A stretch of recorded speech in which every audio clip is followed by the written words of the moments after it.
Jemaat yang Tuhan Yesus kasihi, kami presbiter bertugas di GPIB Kelapa Gading menyambut dengan penuh sukacita kehadiran Bapak, Ibu, Saudara-saudari dalam ibadah hari Minggu kedua sesudah Epifania. Pelayan firman dalam ibadah saat ini adalah Pendeta Umi Rahayu, Ketua Majelis Jemaat GPIB Menabur Kasih, Jakarta Utara. Jemaat, marilah berdiri, kita sambut bersama kehadiran Tuhan dalam ibadah kita. Nyanyian Jemaat Gita Bakti 6 bait 1 sampai dengan 3, bernyanyilah orang percaya.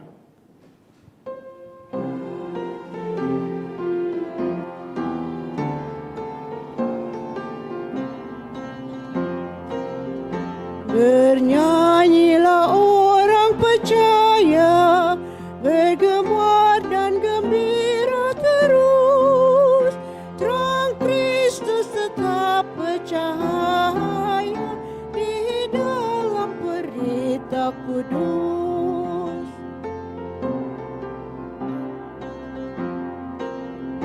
Kendati sering kita bimbang, dalam hati kecil pun sedih, tetapi beban jadi ringan di dalam cahaya salib.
Siarkanlah terang pengampunan yang terbit atas bumi gelap, sejahtera dan pembaruan akhirnya terjamin tetap.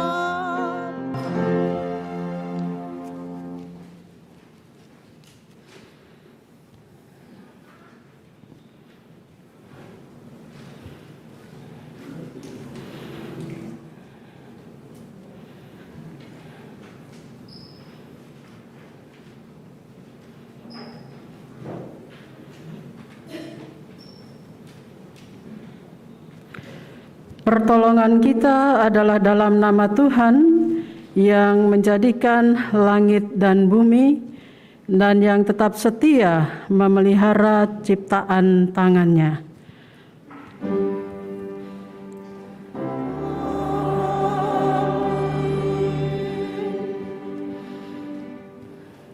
Yeremia pasal 30 ayat 3 menjadi nats pembimbing hari ini. Sebab sesungguhnya waktunya akan datang, demikianlah firman Tuhan, bahwa aku akan memulihkan keadaan umatku Israel dan Yehuda, firman Tuhan. Dan aku akan mengembalikan mereka ke negeri yang telah kuberikan kepada nenek moyang mereka, dan mereka akan memilikinya. Anugerah Tuhan Yesus Kristus, kasih Allah Bapa, dan persekutuan Roh Kudus menyertai saudara sekalian. Dan menyertaimu juga.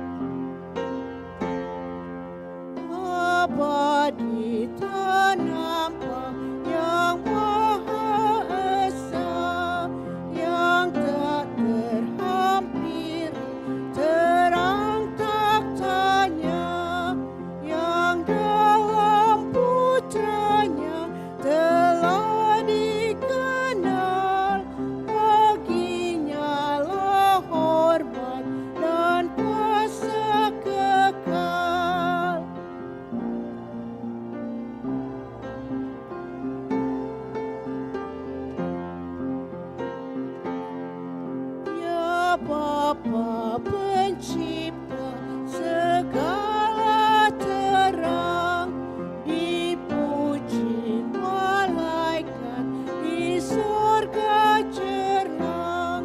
Pun kami memuji, pun kami sembah Engkau yang bertakhta di cahaya baka.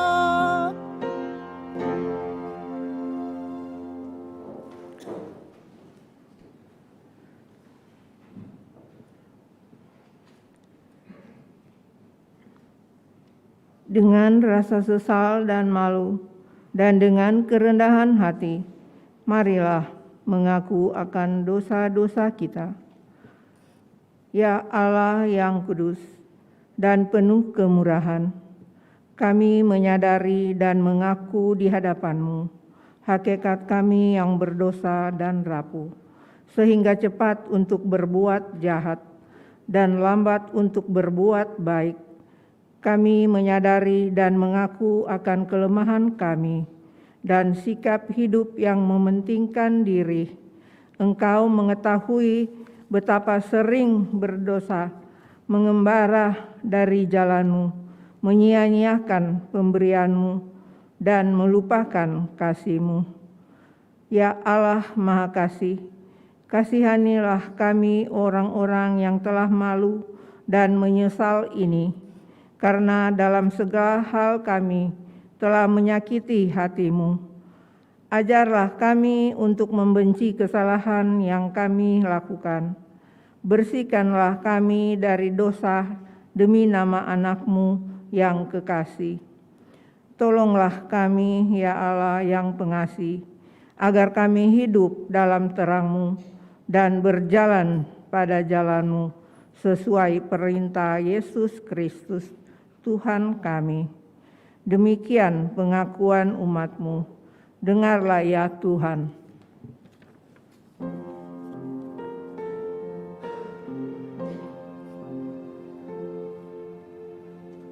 Tuhan kasihangi,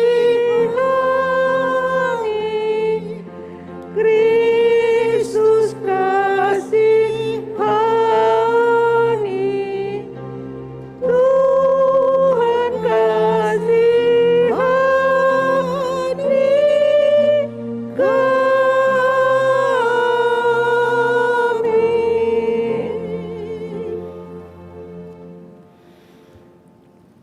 Saudara-saudara yang dikasihi Tuhan, kepada setiap orang yang telah mengaku dosanya dengan tulus dan jujur kepada Allah, dengarkanlah berita anugerah pengampunan dosa, sebagaimana dikatakan dalam 1 Petrus pasal 3 ayat 18 yang mengatakan, sebab juga Kristus telah mati sekali untuk segala dosa kita.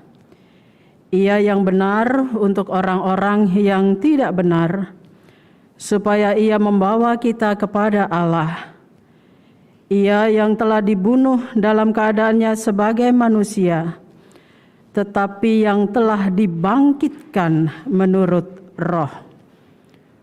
Berdasarkan firman Tuhan ini, sebagai pelayan Yesus Kristus kami memberitakan bahwa pengampunan dosa telah berlaku di dalam nama Bapa dan Anak dan Roh Kudus.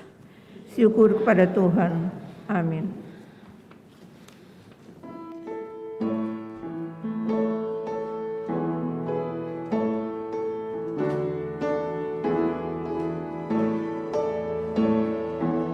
Maukah dosamu dihapus bersih, besar kuasanya darah Tuhan.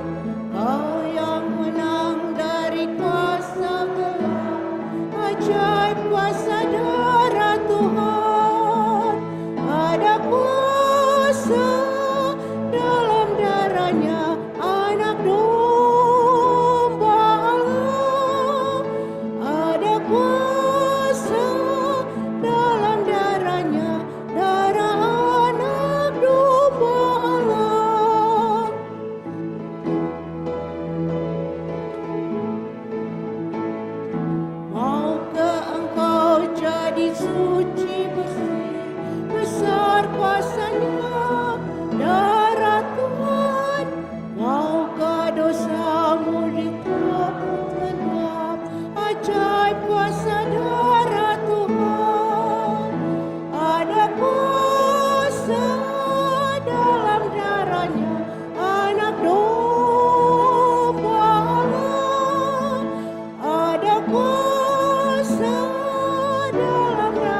Saudara-saudara, mari kita berdiri.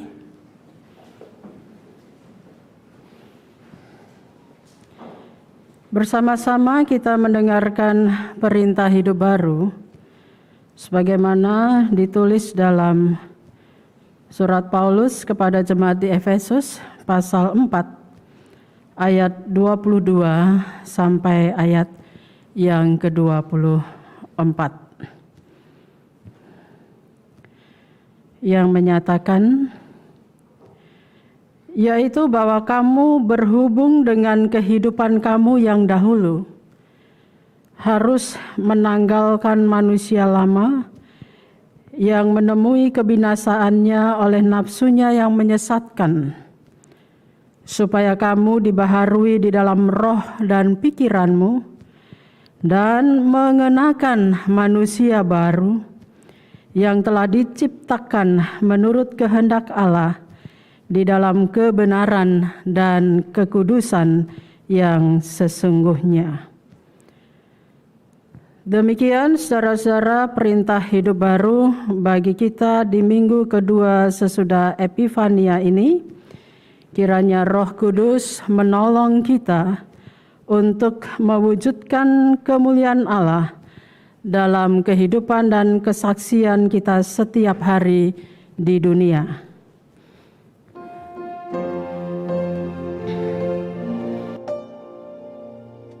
Kemuliaan bagi Allah di tempat yang maha tinggi, dan damai sejahtera di bumi di antara manusia yang berkenan kepadanya.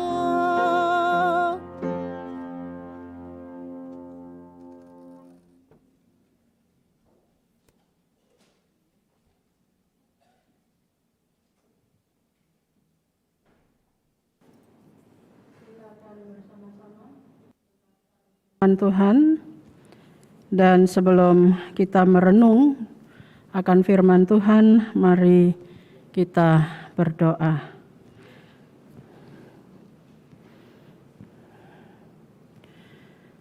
Kebaikan-Mu dan kasih-Mu selalu melingkupi kami ya Tuhan. Terima kasih untuk segala sesuatu yang sudah Engkau nyatakan dalam hidup kami.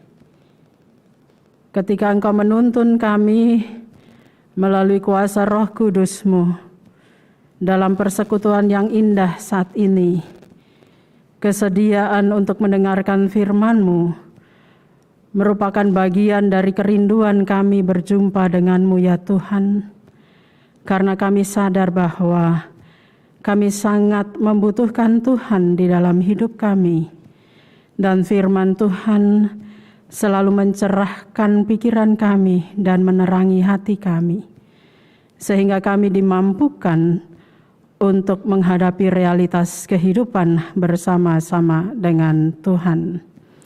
Bersabdalah ya Tuhan, anak-anak-Mu sedia mendengarkan firman-Mu.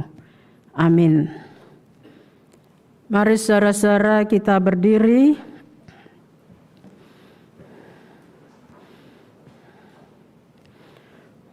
untuk mendengarkan firman Tuhan yang dibaca dari Alkitab. Haleluya.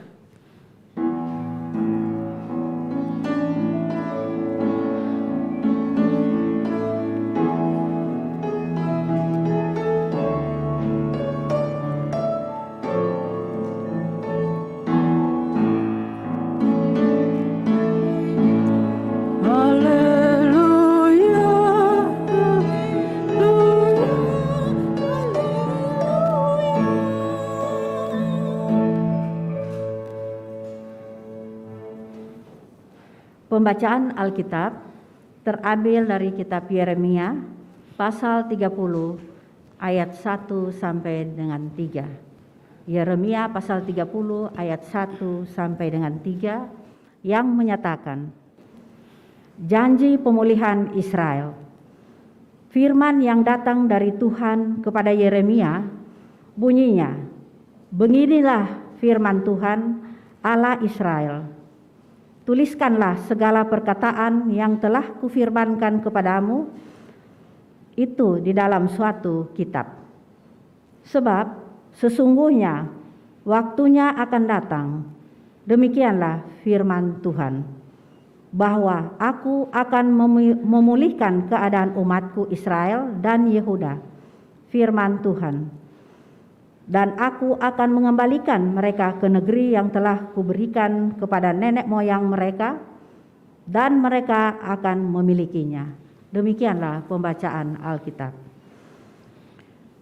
Hendaklah firman-Nya diam dengan segala kekayaannya di antara kamu, dan ucaplah syukur kepada Allah.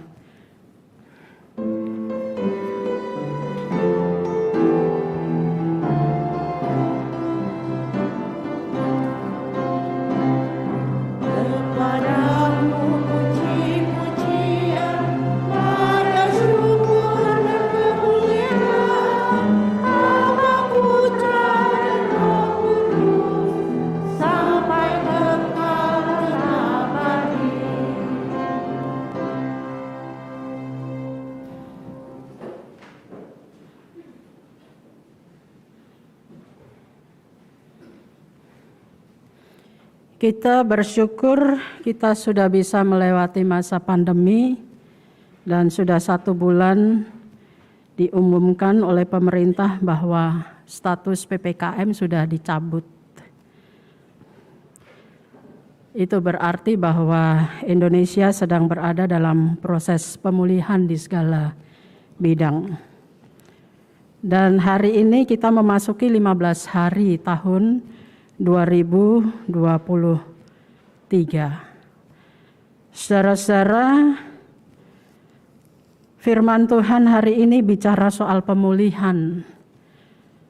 Pemulihan saya lihat di dalam Kamus Besar Bahasa Indonesia dari kata pulih yang artinya lebih luas dari kata sembuh.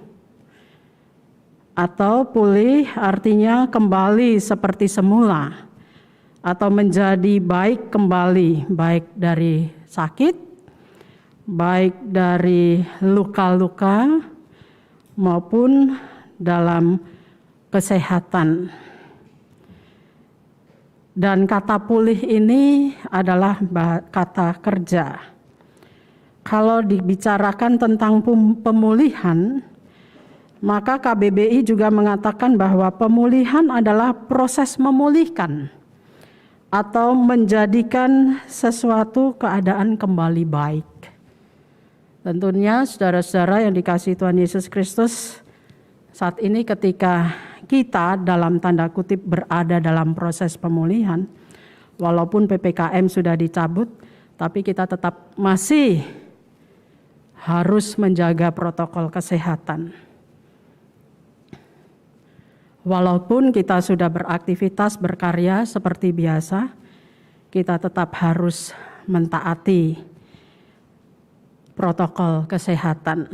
Bacaan kita hari ini, saudara-saudara, ketika Yeremia berbicara tentang pemulihan, yang dikatakan di dalam ayat 3 mengatakan, Aku akan memulihkan keadaan umatku Israel dan Yehuda, dan aku akan mengembalikan mereka ke negeri yang telah kuberikan kepada nenek moyang mereka, dan mereka akan memilikinya. Yeremia bernubuat tentang pemulihan. Tadi saya sampaikan bahwa pemulihan adalah suatu proses. Kapan itu terjadi tidak dijelaskan di dalam bacaan kita hari ini. Kita tidak tahu kapan proses pemulihan yang dilakukan oleh Tuhan kepada orang-orang Israel atau Yehuda dan Israel ketika mereka berada di pembuangan. Bertahun-tahun mereka bergumul di masa pembuangan mereka. Dan ketika Yeremia bicara soal proses itu, maka yang tahu hanya Tuhan. Tuhan yang atur proses pemulihan itu, dan umat diminta untuk bersabar menunggu proses pemulihan yang dikerjakan oleh Tuhan. Ada janji yang Tuhan nyatakan.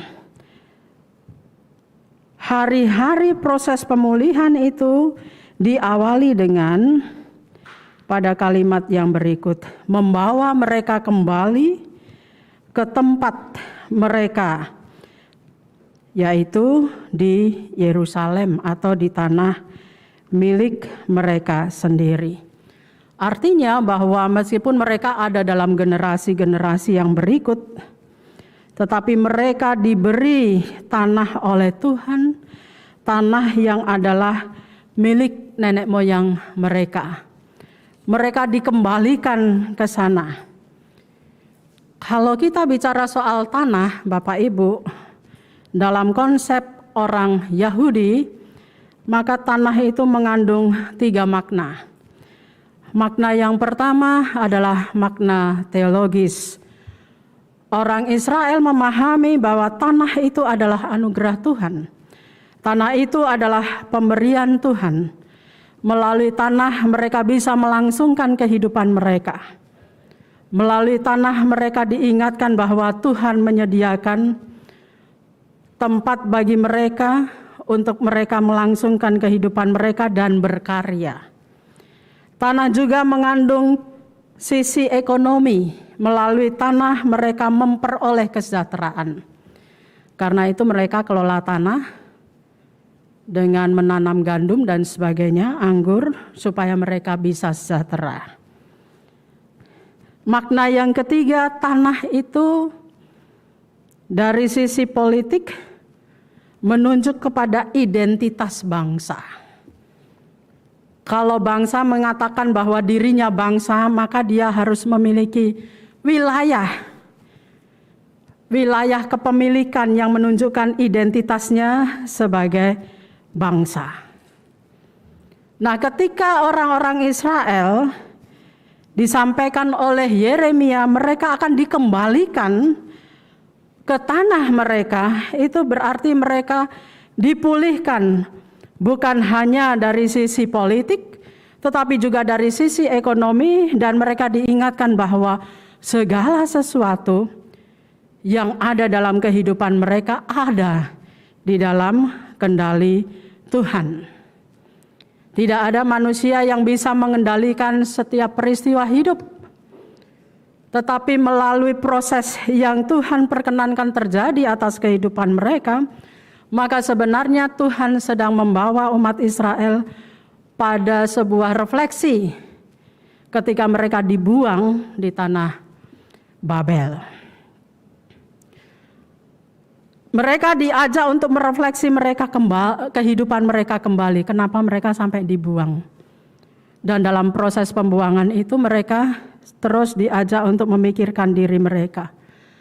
Ternyata karena mereka lebih percaya kepada nabi-nabi palsu, mereka menolak firman Tuhan, maka Tuhan perkenankan mereka dibuang di sana untuk melihat diri mereka, bukan melihat orang lain. Melihat diri mereka, merefleksikan diri mereka, kehidupan apa yang sudah mereka jalani dan lakukan, dan Tuhan memperkenankan itu terjadi, tetapi Tuhan tidak membiarkan. Tuhan membawa mereka pada proses pemulihan. Itu yang disampaikan oleh Yeremia, Bapak Ibu, kepada kita sekalian. Dari firman Tuhan ini, maka apa implikasinya bagi kita sekalian? Tentunya yang pertama bahwa Yeremia mau katakan kepada kita, tidak ada satu orang pun dari kita yang dapat mengendalikan peristiwa atau mengendalikan orang lain. Hanya Tuhan yang mengendalikan waktu, hanya Tuhan yang mengendalikan segala sesuatunya, dan Tuhan memiliki rencana yang terbaik untuk umatnya. Lalu apa yang bisa kita kerjakan? Ketika kita sadar bahwa kita tidak bisa mengendalikan orang lain dan mengendalikan peristiwa-peristiwa hidup, atau ketika kita mengalami sesuatu dalam hidup kita, yang bisa kita kendalikan adalah pikiran kita, perasaan kita, perbuatan kita, tutur kata kita. Itu yang bisa kita kendalikan di dalam kehidupan kita. Lalu kita melihat bahwa setiap peristiwa hidup itu adalah sebuah proses yang Tuhan perkenankan terjadi atas hidup kita, di mana Tuhan merancang kebaikan untuk hidup kita. Jadi saudara-saudara yang dikasih oleh Tuhan Yesus Kristus, di situ kita belajar bagaimana menerima diri dalam keadaan diri kita. Kita diajak Tuhan untuk merefleksi hidup kita kembali. Entah kita dalam keadaan apapun. Seperti yang dialami oleh orang-orang Israel di zaman Yeremia. Mereka sadar bahwa mereka tidak bisa mengendalikan segala sesuatu. Tapi Yeremia mengingatkan mereka bahwa ada rencana yang baik untuk kehidupan mereka. Dan hari ini kita pun disadarkan pada itu. Tuhan senantiasa memiliki rencana yang baik untuk kehidupan kita. Meskipun kita harus melewati sebuah proses-proses yang Tuhan perkenankan terjadi atas hidup kita, tetapi melalui proses itu ada rancangan Tuhan yang baik, di mana kita diajar untuk menerima kehidupan kita dan merefleksi diri kita. Yang kedua, saudara-saudara yang dikasihi oleh Tuhan Yesus Kristus, kita juga belajar bahwa kita diciptakan di dunia ini ada misi Allah. Tidak mungkin Allah menciptakan kita atau membiarkan kita dilahirkan oleh ibu kita tanpa ada misi. Allah selalu punya misi atas hidup kita. Dan kita yakini bahwa kita adalah pelaksana misi Allah. Karena itu Allah mau supaya kita berkarya. Berkarya membangun kehidupan kita. Kita memiliki fokus tujuan hidup, yaitu melaksanakan misi Allah. Walaupun dalam kelemahan, walaupun dalam kekurangan kita, Allah tetap mau kita menjadi berkat untuk menceritakan kemuliaan Tuhan. Karena kita sadar ya Bapak Ibu, bahwa tidak selalu hidup itu menyenangkan, bahagia dan sebagainya. Tapi ada peristiwa-peristiwa yang mungkin juga menyakitkan kita. Peristiwa-peristiwa yang membuat kita terluka. Peristiwa-peristiwa yang membuat kita kemudian kadang-kadang tidak memiliki semangat dalam hidup ini. Namun Tuhan melalui Yeremia hari ini mengajak kita untuk kita fokus. Melihat pada tujuan kita, yaitu menjadi pelaksana misi Allah dengan terus berkarya membangun kehidupan. Yang ketiga, saudara-saudara yang dikasihi oleh Tuhan Yesus Kristus, Yeremia juga mengatakan Allah memulihkan hidup manusia. Ya, ada lagu ya, waktu Tuhan pasti yang terbaik. Bila kau izinkan sesuatu terjadi, ku percaya semua untuk kebaikanku. Lalu refrennya, waktu Tuhan pasti yang terbaik. Lalu lo kadang tak mudah dipengerti, lewati cobaan, ku tetap percaya waktu Tuhan pasti yang terbaik. Itu cara Tuhan memulihkan kita. Saya ketika mempersiapkan khotbah ini, saya sempat diskusi dengan kakak saya, gimana ya caranya menyampaikan sebuah renungan untuk orang-orang yang sakit berkelanjutan, cukup lama. Sakitnya bukan hanya 1 hari, 2 hari, tapi sakitnya itu berbulan-bulan, bahkan bertahun-tahun. Dia bergumul terus dengan sakit penyakitnya. apakah dia bisa menerima pemberitaan firman Tuhan hari ini yang menyatakan bahwa Tuhan akan memulihkan? Lalu pertanyaan berikut, bisakah dia menerima pemberitaan itu lalu bertanya, kapan Tuhan mau memulihkannya? Sebuah refleksi juga ketika seseorang mengalami sebuah relasi yang renggang dengan orang lain dan mengalami kesulitan untuk mencoba memperbaiki relasi itu supaya menjadi baik dalam kehidupan rumah tangga mereka. Bagaimana ketika firman Tuhan ini menyatakan Allah memulihkan hidup kita, kalau seseorang menghadapi sebuah kegagalan dalam usaha atau bisnis dan ia berada dalam keadaan yang krisis, yang oleh Viktor Frankl dikatakan mengalami kehampaan eksistensial. Hidupnya terasa hampa. Hidupnya tidak penuh dengan semangat. Apakah kita bisa mengatakan bahwa Tuhan akan memulihkan mereka? Saudara-saudara yang dikasihi oleh Tuhan Yesus Kristus, Yeremia melalui firman Tuhan hari ini mengatakan kepada kita, ketika kita diperkenankan Tuhan mengalami itu, maka sebenarnya kita sedang diajar untuk belajar percaya pada janji-janji Tuhan. Kita belajar untuk menerima apa yang Tuhan nyatakan atas kehidupan kita yang diperkenankan Tuhan, untuk kita kembali merefleksi diri kita, menerima itu. Kadang-kadang Bapak Ibu, kita merasa sakit hati dan sebagainya, itu bukan karena orang lain, tetapi karena pikiran kita, perasaan kita sendiri. Kita lebih berorientasi pada diri kita dan kita tidak melihat apa maksud dan kehendak Tuhan atas kehidupan kita. Sehingga Tuhan memperkenankan berjumpa dengan orang-orang dalam tanda kutip yang menyebalkan, orang-orang yang menjengkelkan. Dalam tanda kutip kita dalam keadaan yang sakit, yang berkepanjangan.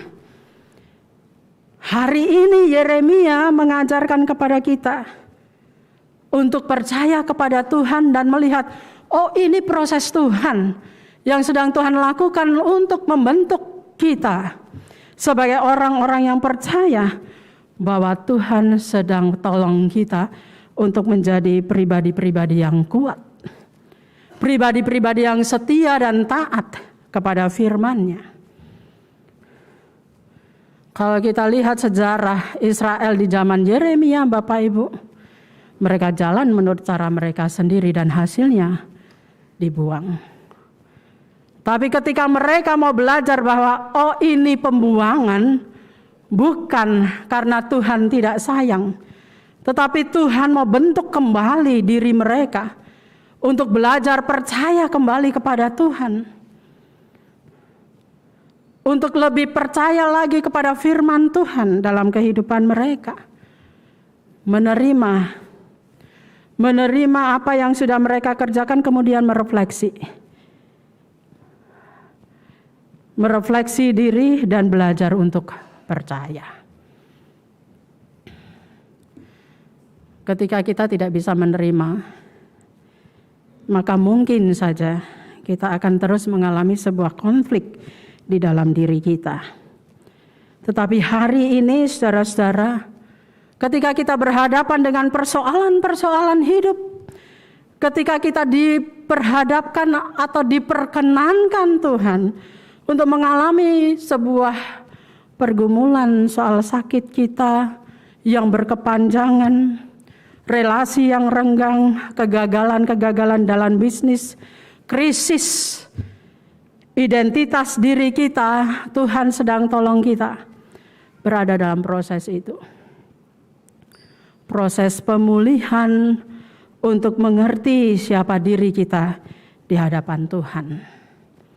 Mari Bapak Ibu kita belajar bersama-sama, baik saya, baik Bapak Ibu sekalian. Kita melihat kehidupan ini sebagai cara Tuhan untuk menolong kita membentuk pribadi yang sesuai dengan kehendak dan rencana Tuhan. Sehingga kita bisa katakan seperti nyanyian tadi, waktu Tuhan itu adalah waktu yang terbaik. Bukan waktunya kita, tapi waktunya Tuhan. Bukan kronos, tetapi kairos. Karena Tuhan selalu merancangkan yang terbaik dalam kehidupan kita. Tuhan memberkati. Amin.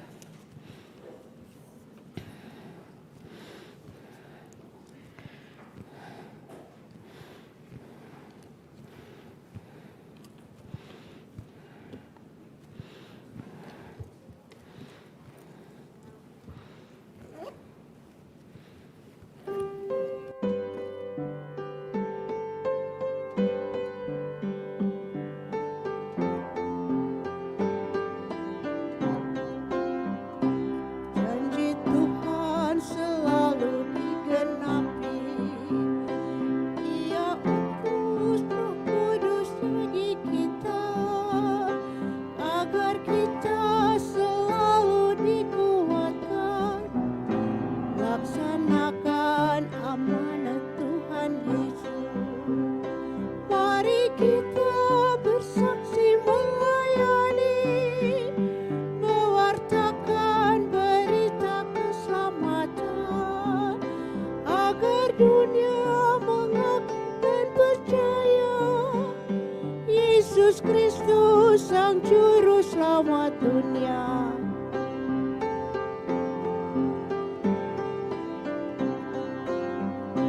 Tuhan utus umat-Nya dalam dunia, jadi hamba yang patuh dan setia, bawa damai dan kasih yang sejati bagi orang yang dalam keresahan. Mari kita bersaksi melayani, mewartakan berita keselamatan, agar dunia mengaku dan percaya Yesus Kristus Sang Juru Selamat dunia.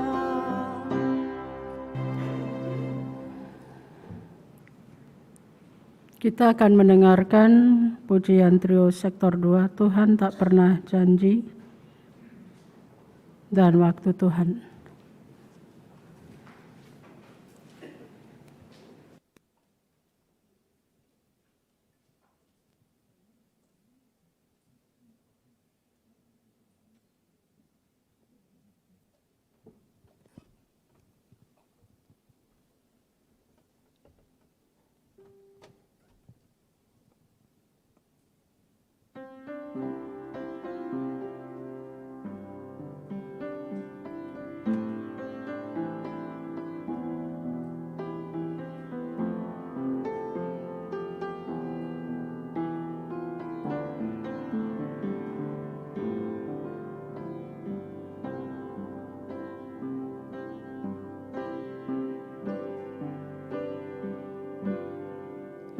Tuhan tak pernah janji, langit selalu biru, tetapi Dia berjanji selalu menyertai. Tuhan tak pernah janji, jalan selalu rata, tetapi Dia berjanji berikan kekuatan. Jangan pernah menyerah, jangan berputus asa. Mujizat Tuhan ada saat hati menyembah. Jangan pernah menyerah, jangan berputus asa. Mujizat Tuhan ada bagi yang setia dan percaya. Mujizat Tuhan ada bagi yang setia dan percaya.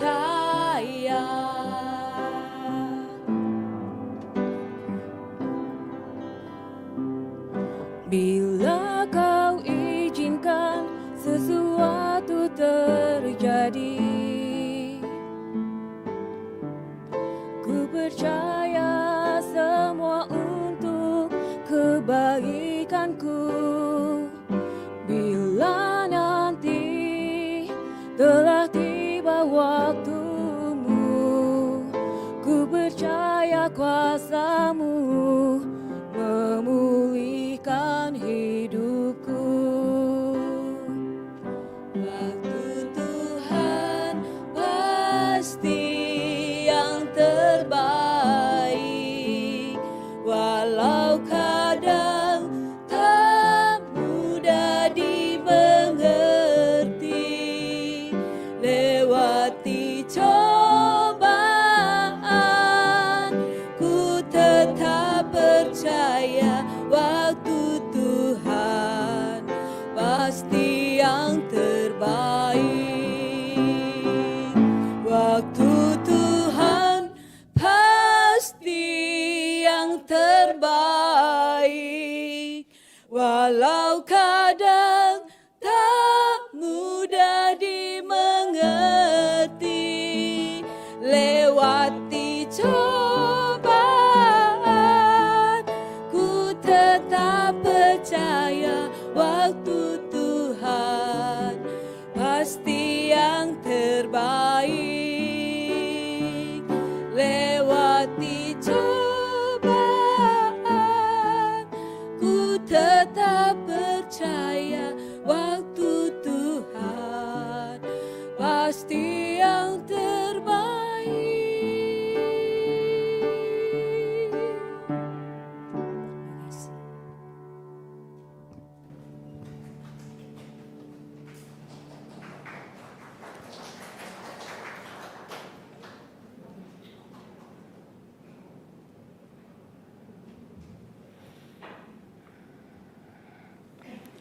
Mari saudara-saudara kita berdiri. Bersama semua orang percaya di segala waktu dan tempat. Kita ikrarkan bersama pengakuan iman rasuli dengan hati dan mulut setiap orang berkata, "Aku percaya kepada Allah, Bapa yang Maha Kuasa, Khalik langit dan bumi, dan kepada Yesus Kristus, Anaknya yang tunggal, yang dikandung daripada Roh Kudus, lahir dari anak darah, yang menderita di bawah pemerintahan Pontius Pilatus, disalibkan, mati dan dikuburkan, turun ke dalam kerajaan maut. Pada hari yang ketiga bangkit pula dari antara orang mati, naik ke sorga, duduk di sebelah kanan Allah, dan akan datang dari sana untuk menghakimi orang yang hidup dan yang mati. Aku percaya kepada Roh Kudus, gereja yang kudus dan persekutuan orang kudus, pengampunan dosa, kebangkitan daging, dan hidup yang kekal." Dipersilahkan duduk Bapak Ibu.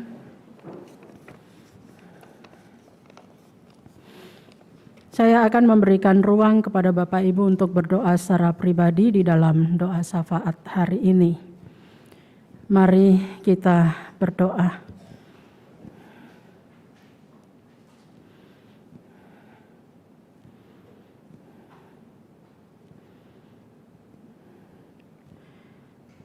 Seperti yang kami pujikan di hadapan-Mu saat ini Tuhan, bahwa Engkau melakukan yang terbaik dalam hidup kami. Ada banyak hal yang kami alami, rasakan, gumuli, perjuangkan dalam kehidupan kami. Dan Engkau menolong kami untuk merenungi kembali melalui kehidupan umat-Mu Yehuda, untuk menarik diri kami, melihat kembali diri kami, merefleksi diri kami sendiri, supaya kami tetap belajar percaya dan belajar meyakini janji-janji Tuhan yang meneguhkan kami menghadapi kehidupan, menghadapi realitas. Dan ketika kami berada dalam keadaan yang tidak kami inginkan Tuhan di dalam hidup kami, ajar kami Tuhan untuk kami belajar melihat bahwa itu adalah proses yang Tuhan perkenankan terjadi dalam hidup kami, sehingga kami dapat selalu melihat pada firman dan janji-janji-Mu. Saat ini Tuhan, mari Engkau mendengarkan setiap doa kami secara pribadi untuk kehidupan kami.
Bergumul bersama-sama dengan orang-orang yang kami kasihi, orang tua kami, anak kami, saudara kami, ibu kami, ayah kami.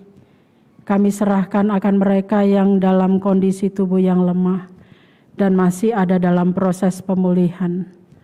Saudari Oktova Pikauli, Bapak Pelupesi, Ibu Karla Sabu, Ibu Maharani Mampau, Bapak Rudi Rawung, Bapak Wang Sici, suami dari Diaken Dice Mawuntu, Ibu Carolina Bulan, Bapak Petrus Pondah, Ibu Lina Latuharhari, Saudara Tirsa Longkutoi, Bapak Rudi Karyono, Bapak John Siahaya, Ibu Marice Halawet, Ibu Hana Putirai, Ibu Sylvia Sumampo, Bapak Dengah Sumampo, Ibu Frida Sipahutar, Bapak Hendrik Paulus, ayahanda dari Ibu Linda Waluyan, Saudara Melodiva Hatumena, Ibu Yuni Siahaya, Bapak Rap Manuputih, Ibu Vinci Umboh, adik kekasih Kalyana Hendieku, Tuhan yang saat ini dirawat di Rumah Sakit Kolombia. Tuhan, rangkulah mereka dengan kasih dan setia-Mu. Anggota keluarga yang setia menjaga, merawat dalam kelelahan mereka, kesabaran mereka, kesungguhan mereka untuk melayani dan mendampingi saudara-saudara kami ini di tengah-tengah harapan akan kesembuhan yang Tuhan nyatakan atas hidup mereka. Tolonglah mereka Tuhan, agar mereka tetap memiliki pengharapan di dalam Tuhan, sehingga mereka dijauhkan dari rasa putus asa, tetapi mereka senantiasa mau meyakini janji-janji Tuhan dengan belajar sabar, belajar mengikuti petunjuk dari tim medis atau dokter, dan belajar untuk senantiasa menunggu setiap hal yang Tuhan nyatakan atas kehidupan mereka melalui saudara-saudara mereka yang sedia mendampingi. Sehingga dalam kelemahan tubuh mereka tetap merasakan kehadiran Tuhan, cinta kasih Tuhan di dalam kehidupan mereka. Tolong kami Tuhan untuk kami senantiasa juga melihat saudara-saudara kami ini dengan melihat diri kami, bahwa terkadang melalui kelemahan yang kami miliki, kekurangan yang kami miliki, Tuhan menjadikan itu berkat bagi sesama kami. Terima kasih Tuhan untuk kasih dan kemurahan-Mu yang berlaku dalam kehidupan kami. Mari berjalan bersama-sama dengan kami dalam pekan ini. Untuk kehidupan kami, rancangan kami, Tuhan memberkati. Tuhan juga berkati kehidupan persekutuan bergereja kami, khususnya GPIB Kelapa Gading. Setiap pelayan Tuhan yang Tuhan mau pakai untuk kehidupan jemaat Tuhan, biarlah mereka bertumbuh bersama-sama dengan jemaat yang mereka layani dalam kesetiaan tanggung jawab yang penuh sebagai wujud cinta mereka kepada Tuhan. Kami serahkan mereka sepenuhnya ke dalam tangan-Mu. Mereka juga yang melayani pada hari ini, Tuhan memberkati mereka. Dengan segala gumul juang yang mereka miliki, mereka senantiasa menyerahkan kehidupan mereka ke dalam tangan-Mu. Ini doa kami kepadamu, ya Tuhan, dalam pengasihan-Mu kami mohon. Pelihara kami dalam Yesus Kristus Tuhan yang mengajar kami berdoa. Bapa kami yang di sorga, dikuduskanlah nama-Mu. Datanglah kerajaan-Mu, jadilah kehendak-Mu di bumi seperti di sorga. Berikanlah kami pada hari ini makanan kami yang secukupnya, dan ampunilah kami akan kesalahan kami, seperti kami juga mengampuni orang yang bersalah kepada kami. Dan janganlah membawa kami ke dalam pencobaan, tetapi lepaskanlah kami daripada yang jahat.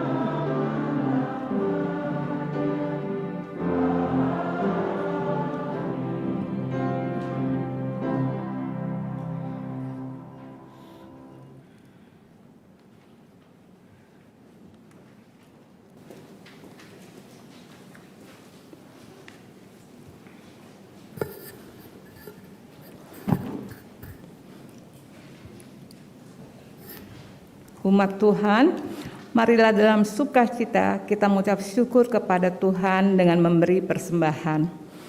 Firman Tuhan dalam 2 Korintus 9 ayat 10 mengatakan, Ia yang menyediakan benih bagi penabur dan roti untuk dimakan, Ia yang juga akan menyediakan benih bagi kamu dan melipat gandakannya dan menumbuhkan buah-buah kebenaranmu. Jemaat yang beribadah secara daring dan menyampaikan persembahan dengan cara mentransfer atau memindai QR kode yang tersedia. Tuhan memberkati persembahan saudara-saudara semua. Mari kita menyanyi dari Kidung Keesaan 381 ayat bait pertama dan kedua, hidup kita yang benar.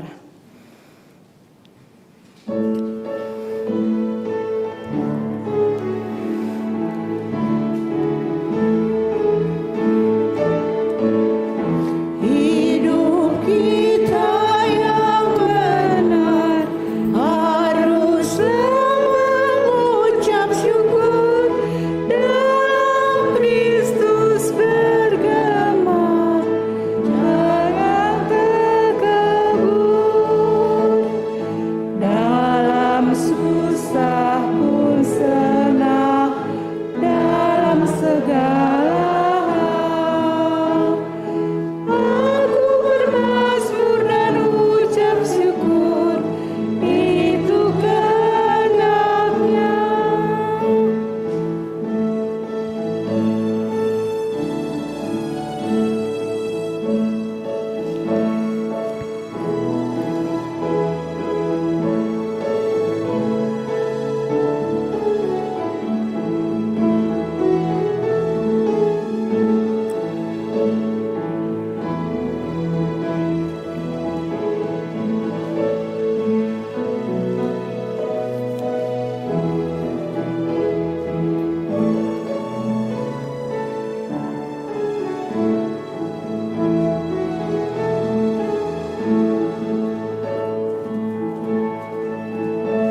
Jemaat, mari berdiri untuk menyerahkan persembahan ini kepada Tuhan dalam doa syukur secara gilir ganti.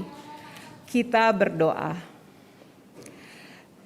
Sekarang ya Allah kami bersyukur kepadamu dan memuji namamu yang agung itu.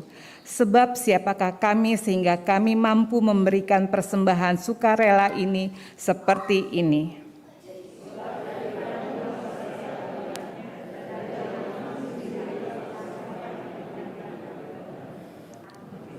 Jemaat dipersilakan duduk kembali.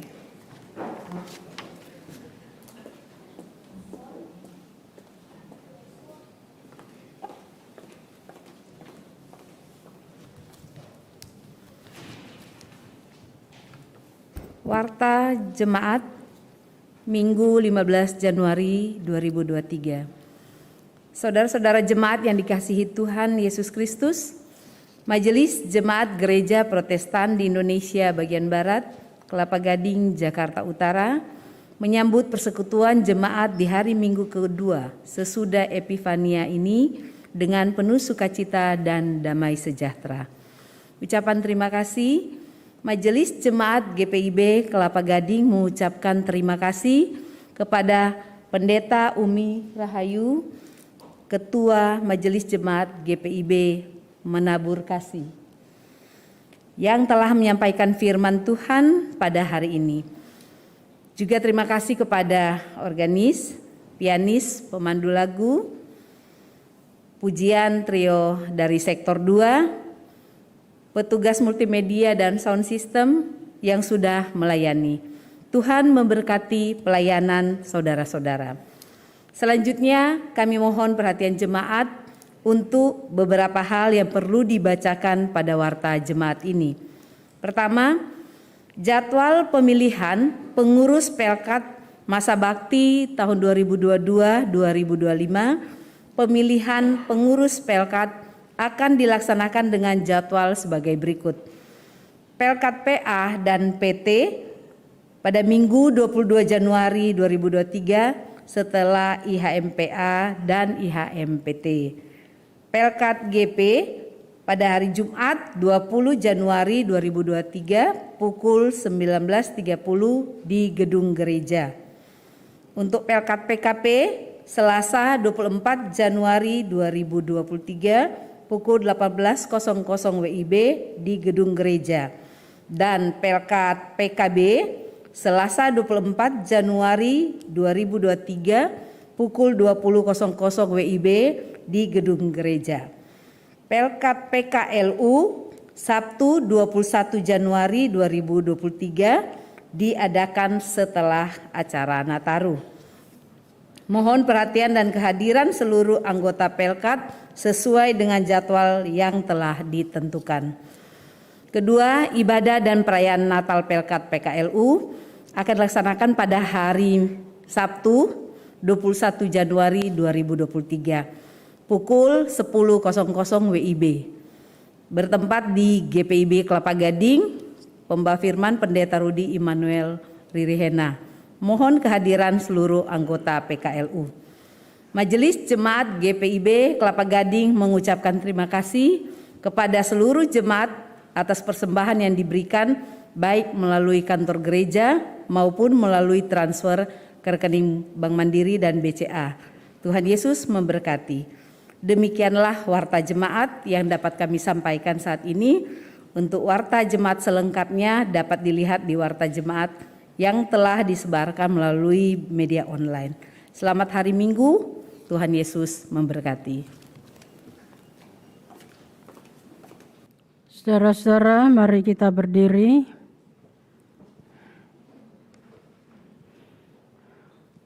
Hidup adalah perjalanan penuh warna yang mungkin membuat kita lelah, marah, dan bahkan putus asa. Percayalah bahwa warna-warni kehidupan adalah cara Tuhan hadir dan menata kehidupan kita. Jalanilah hidup dengan karya yang bermakna, karena hidup ini singkat, laksana kembang.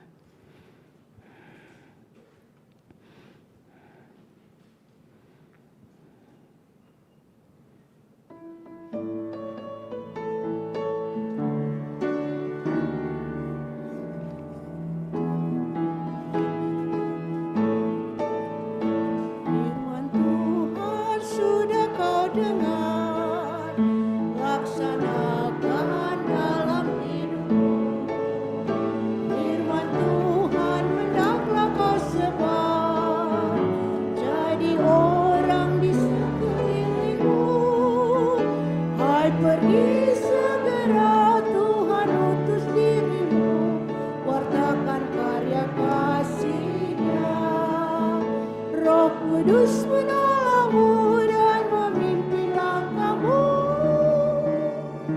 Majulah tetap teguh.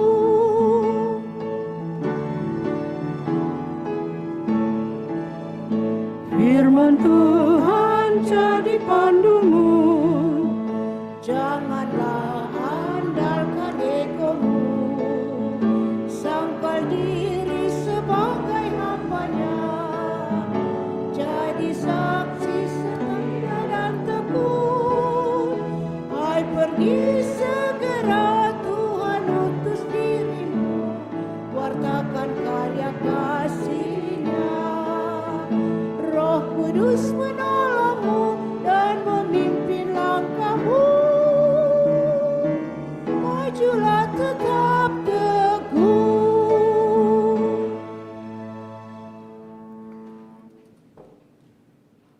saudara-saudara, arahkanlah hatimu kepada Tuhan dan terimalah berkat-Nya.